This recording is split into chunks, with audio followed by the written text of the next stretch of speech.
السلام عليكم واهلا بكم في فيديو جديد. رمضان كريم. الفيديو ده يا جماعه زي ما انتم شفتوا في العنوان.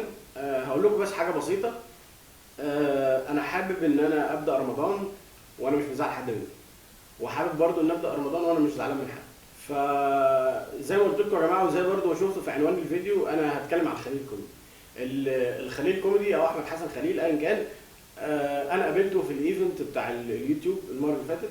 هو ما طلعش في الجزء الاول في الفلوج ومش هيطلع في الجزء الثاني، بس زي ما انتم شايفين الصوره اللي انتم شايفينها دلوقتي دي. الخليل كوميدي شخص طيب جدا، شخص غلبان فعلا فعلا، شخص طيب كده وممكن يكون ما بيضحكش او ما بيضحككش انت او كده، بس فعلا يا جماعه لما تعرفه في الحقيقه وتتكلم معاه حاجه تانية. انا عملت فيديو من سنه الخليل كوميدي وقت ما جه الايفنت، وجه متاخر شويه. انا كنت واقف ورا على الباب، فكنت واخد بريك كده مع نفسي، ما كنتش قادر اسمع المحاضره، يعني كنت تعبان شويه. فطلعت فلقيته كده داخل عليا، فاتفاجئت جدا. هو الخليل كوميدي جه الايفنت يا جماعه وكده. فسلمت عليه، ازيك خليل عامل ايه؟ اول ما شافني يا جماعه، اول ما شافني فعلا والله ما بهزر، قال انا عارفك، انت عملت فيديو شتمتني فيه وانا زعلان منك، وش اللي هو قال لي كده، وش اول ما شافني. انا اتصدمت. ليه بقى؟ مش عشان الخليل كوميدي يعرفني، لا، انا اتصدمت عشان الفيديو بقاله سنه بالظبط. الفيديو بقاله سنه، وان شخص يفضل الفيديو في دماغه وزعلان منه ومضايقه لمده سنه، فدي حاجه كبيره، معنى كده ان انا زعلته قوي. فاهمين ازاي؟ فانا مش حابب ان حد يبقى زعلان مني للدرجه دي، اللي هو سنه بحالها. فعلا الفيديو النهارده كده تقريبا بقاله سنه.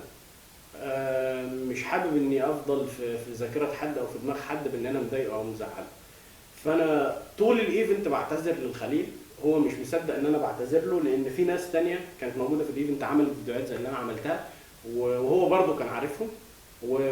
بس هم كانوا بيقولوا له ما تزعلش برخامه شويه، اللي هم مش قصدهم ان هم فعلا ما يزعلش، لا، كانوا قصدهم حاجات تانية. فانا قلت له كذا مره ما تزعلش ما تزعلش ما تزعلش، حقك عليا، انا فعلا بقول لك ما تزعلش بجد.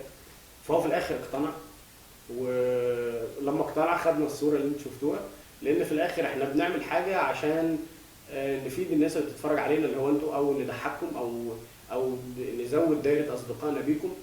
فالموضوع مش مستاهل ابدا ان احنا نعادي بعض او نزعل بعض. فانا بعتذر لاي حد انا عملت فيديو بتريق عليه كشخص، فانا بقول له ما يزعلش مني. بس هقول لكم على حاجه، عشان بس دلوقتي في ناس هتفكر ايه ده، ما انت عملت فيديو امبارح عن رامز جلال اول امبارح.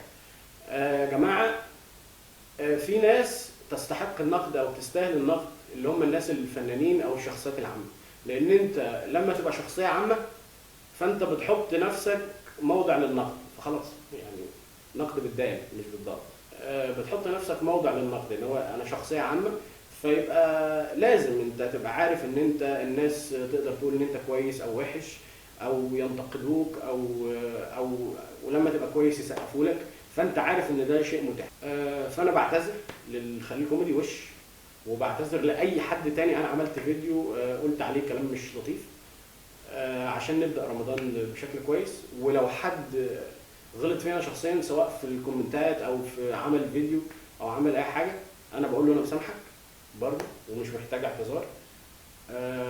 بس يا جماعه، زي الفيديو اللي فات كان معاه محمود، واحنا بنتريق على الخليل كوميدي او ايا كان اللي عملناه، فمحمود اصر برضه انه يبقى موجود في الفيديو ده عشان يقول لكم، او عشان برضه يبقى زي يبدا رمضان على نظافه، يعني على ورقه بيضاء.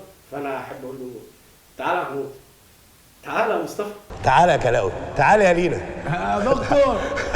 تعالوا يا اولاد، تعالوا كلكم. فمحمود اهو يا جماعه، وبرضه زي ما قلت لكم عاوز يبدا رمضان بشكل كويس، يعني عشان هو اسمه محمود رمضان. محمود. كل سنه وانتم طيبين.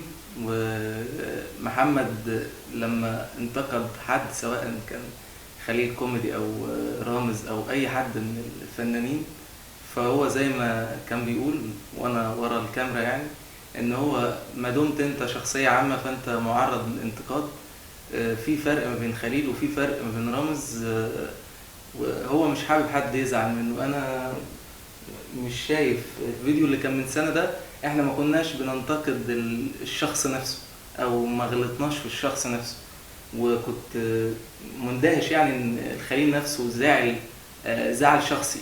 فاللي بينتقدني فهو بينتقد الحاجة اللي انا عاملها، مش بينتقد الشخص. واحنا برضو لو انتقدنا او كنا بنهزر بضحك فبرضو كنا بننتقد المحتوى.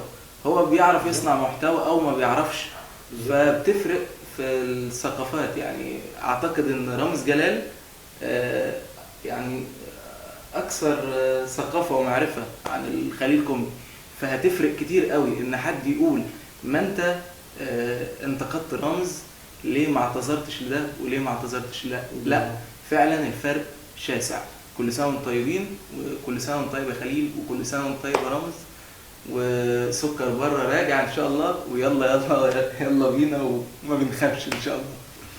يا جماعه الفيديو ده كان بس عشان احنا نقول كده، مش عشان حاجه تانية.